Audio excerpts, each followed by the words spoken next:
नमस्कार दोस्तों, stock market studies में फिर से एक बार आपको बहुत-बहुत स्वागत है। तो आज मैं फिर से आपके सामने कुछ इंपॉर्टेंस कंपनी का अपडेट शेयर करने वाला हूँ, तो वीडियो को पूरा लास्ट तक देखिएगा।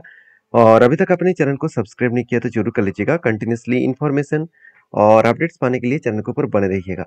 तो चलो देख लेते हैं कौन सा कंपनी है इस वीडियो के अंदर। फर्स्ट जो कंपनी है जिसके बारे में चर्चा करूँ उसका नाम है एवेन्यू सुपरमार्ट, जिसको हम लोग डीमार्ट नाम से जानते हैं।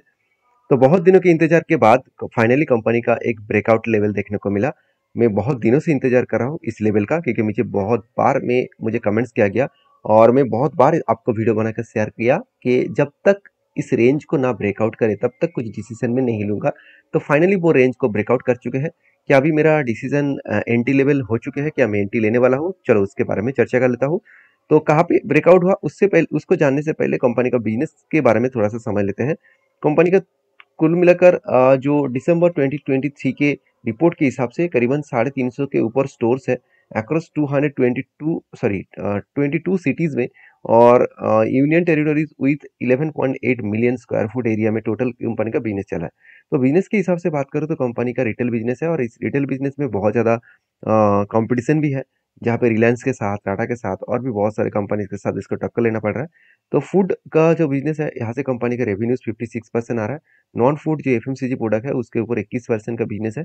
और बाकी जनरल जो बाकी जो प्रोडक्ट है, जनरल मर्चेंडाइज जो प्रोडक्ट है उसके ऊपर 23% कंपनी का रेवेन्यू जनरेट हो रहा है। देखिए कंपनी का 2020 में टोटल स्क्वायर फुट एरिया कितना था? 32,879 स्क्वायर फुट का टोटल रिटेल सेल्स का इसका बिजनेस एरिया था। अभी वो घट के 31,096 हो गया। मतलब बहुत सारे मॉल्स उन्होंने क्लोजिंग भी किया और कुछ प्रीमियम जगह पे उन्होंने ओपन किया। मतलब कंपनी को ओपन किया गया। और इसका जो इस डीमार्ट का जो ओनर है आप सभी जानते हैं, राधा किशन दमानी जी, जो एक बहुत बड़ा इन्वेस्टर भी है, साथ ही साथ एक सक्सेसफुल इन्वेस्टर होने के नाते भी कंपनी एक बहुत सक्सेसफुल एक बिजनेसमैन भी है। और इस डीमार्ट को अलग लेवल में उन्होंने रिप्रेजेंट किया। जैसे आप कंपनी के एक डेटा आपको मैं बता दूं, कंपनी का जो कैपेक्स है उस कैपेक्स को अगर देखेंगे तो कंपनी के ऊपर कैपेक्स लगातार बढ़ते चले गए। कंपनी का हाईएस्ट लेवल का कैपेक्स देखने को मिला, जो कुल मिलाकर 2696 के आसपास टोटल कैपेक्स देखने को मिले। जो पहले जो कैपेक्स था वो कितना था? 270 के आसपास था। अभी वो बढ़ते बढ़ते कंपनी का जो कैपेक्स है वो हाईएस्ट लेवल में देखने को मिला। वो कितना है? अराउंड अराउंड जो कैपेक्स है 2500 के आसपास टोटल कैपेक्स देखने को मिला। एक बेस्ट तरीके से कैपेक्स को वो बढ़ाते चले जा रहे हैं। कैपेक्स वही कंपनी बढ़ाते हैं इस कंपनी का ग्रोथ देखने को मिलता है। साथ ही साथ आप देखेंगे तो कंपनी का कुछ कंपनीज का जो अपडेट है उसके हिसाब से बात करूँ तो promoter has not sold any share at last 90 days. मतलब 90 डेज में प्रोमोटर ने कोई भी सेल नहीं किया। और हिस्टोरिकली देखा जाए तो company is trading at discount 3 years historical values. मतलब कंपनी सस्ते दामों में, 3 साल के सस्ते दामों में कंपनी अभी आपको प्राइस दे रहा है। और कंपनी का डेप्थ कंपनी के एक रुपये भी डेप्थ नहीं है, कंपनी पूरा जीरो डेप्थ है। तो इतने सारे पॉइंट्स कंपनी का पॉजिटिव होने के कारण कंपनी के एक मोमेंटम जर्नी फ्यूचर में देखने को मिल सकता है। इस आशा से मैं बैठा हुआ था। फाइनली मुझे वो एंटी लेवल्स मिला है। उसको दिखाने से पहले कंपनी के एक बार क्वार्टर रिजल्ट दिखा देता हूँ कि कंपनी किस तरीके से खुद को रिप्रेजेंट किया। और मैं आपको बार बार वीडियो बनाकर यही बोल रहा था कि जब कंपनी की इतना शानदार तरीके से परफॉर्मेंस हो तो वो आज नहीं तो कल आपको एक धमाका रिटर्न जरूर देंगे। कंपनी का सेल्स बढ़ता हुआ देखने को मिले, एक्सपेंस भी कंपनी को धीरे धीरे करके ग्रोथ हुआ और नेट प्रॉफिट वो अलग लेवल में ग्रोथ हुआ। नेट प्रॉफिट 447 से बढ़ के 553 बना, उसके बाद फिर 590 बना, अभी 690 बना। तो अलग लेवल का, एक बेस्ट लेवल का कंपनी का प्रॉफिटेबिलिटी ग्रोथ होता देखने को मिले। तो मेरे हिसाब से एक अच्छा खासा, एक बेस्ट तरीके से कंपनी का यहाँ पे प्रॉफिट ग्रोथ मेंटेन होता देखने को मिले हैं। तो एक मैं जरूर कहूँगा इस कंपनी के ऊपर जरूर फोकस रखना, क्योंकि कंपनी की एक बेस्ट तरीके से एक अलग लेवल का कंपनी का यहाँ पे ग्रोथ देखने को मिले हैं। बाकी इस कंपनी के टेक्निकली चार्ट पैटर्न के बारे में बात करूं, देखिए फाइनली बहुत दिनों से क्या हो रहा था, एक शोल्डर बना, उसके बाद एक बिग तो हेड बना, उसके बाद एक बार शोल्डर, फिर से एक बार देखिए फाइनली शोल्डर बन गया। मैं आपको जब एक ट्रेन लाइन ड्रॉ करके दिया था, मैंने आपको बताया कि इस ट्रेन लाइन को जब टच करेंगे तब ऐसे रिवर्सल हो सकते हैं। देखिए ट्रेन लाइन को टच किया और उसके बाद रिवर्स किया कंपनी ने। और देखिए फाइनली वो लेवल को ब्रेकआउट किया जो इतने दिनों से ब्रेकआउट नहीं कर पा रहा था। देखिए इतने दिनों से इस रेंज को ब्रेकआउट नहीं कर पा रहा था और फाइनली ब्रेकआउट किया, और वो भी हाई वॉल्यूम के साथ। हाई वॉल्यूम के साथ कंपनी ने क्या किया? ब्रेक किया। इसका मतलब यहाँ पे अपटेन जर्नी होना स्टार्ट होता हुआ आपको देखने को मिलेगा। तो आप कहेंगे सर क्या यहाँ पे आप एंट्री लेने वाले हैं? बिल्कुल नहीं, अभी तो सिर्फ ब्रेकआउट हुआ है, मुझे ब्रेकआउट कंफर्मेशन चाहिए। अगर हायर लेवल में ब्रेकआउट कंफर्मेशन हो तो थोड़ा सा रिट्रेसमेंट करेगा तब मैं एंट्री लूंगा, और रिट्रेसमेंट ना करे तो कोई बात नहीं, तो मैं इसको इंतजार करूंगा। जब तक मुझे प्रॉपरली टारगेट एंट्री लेवल ना मिले तब तक मैं एंट्री नहीं लूंगा। अभी एंट्री बने के बाद इसका टारगेट लेवल कहाँ तक रहेगा, तो इसका जो टोटल रेंज है, जो इसका हेड का जो रेंज है, उसी रेंज को मैं अगर अपसाइड में बैठा दूं तो जो टारगेट निकल कर आ रहा है करीबन 21% के आसपास, जो 5093 के आसपास ये टारगेट निकल कर आ रहा है। इस टारगेट को मैं फॉलो करके चलूंगा, और जो इसका लाइफ टाइम हाई है उसी के नीचे टारगेट मिल रहा है, तो एक बेस्ट अपॉर्चुनिटी है इस लेवल तक टारगेट पाने का।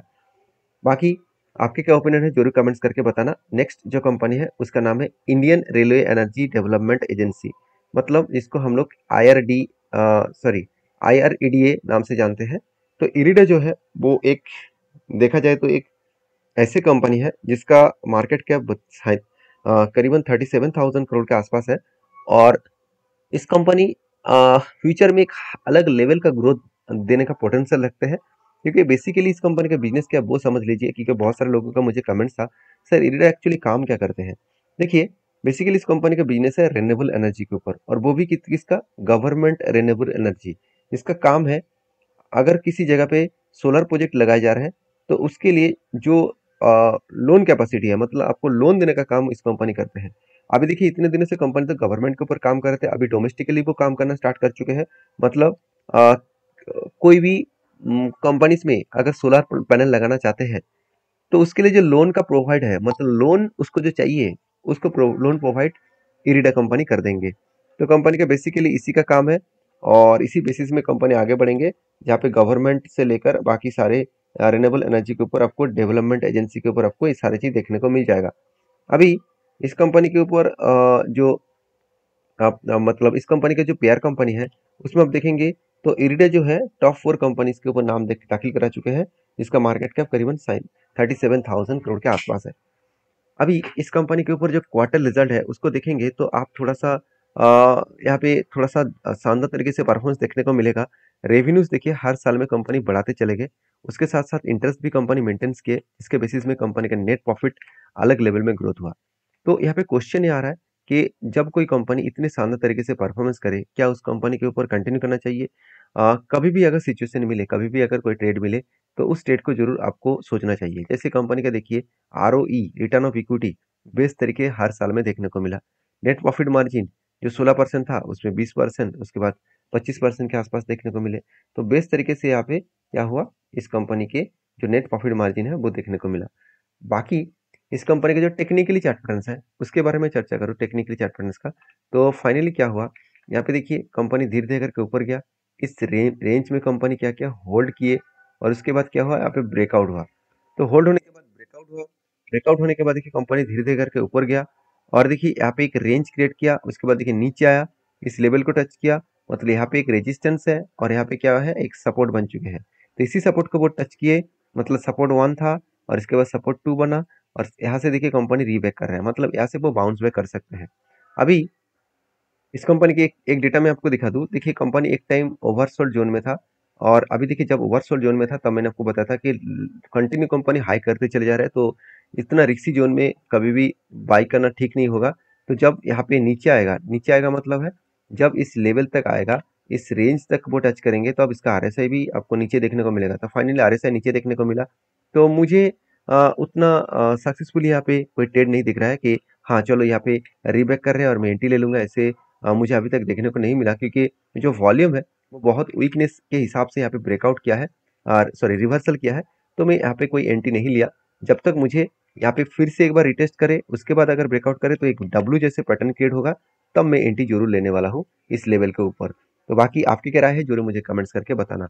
नेक्स्ट जो कंपनी उसका नाम है इंडिया पेस्टिसाइड लिमिटेड, जिसको IPL नाम से जानते हैं। तो IPL आप सभी जानते हैं एक पेस्टिसाइड इंडस्ट्रीज कंपनी है, और इस कंपनी एग्रोकेमिकल के साथ जुड़े हुए हैं, जिसके चलते कंपनी के ऊपर थोड़ा सा तो प्रेशराइज है, क्योंकि एग्रोकेमिकल इंडस्ट्रीज में हर किसी कंपनीज को देखेंगे तो हर किस कंपनी को आपका सेल्स का ग्रोथ नेगेटिव और प्रॉफिट का ग्रोथ नेगेटिव दिखेगा, सिर्फ PI इंडस्ट्रीज को छोड़कर।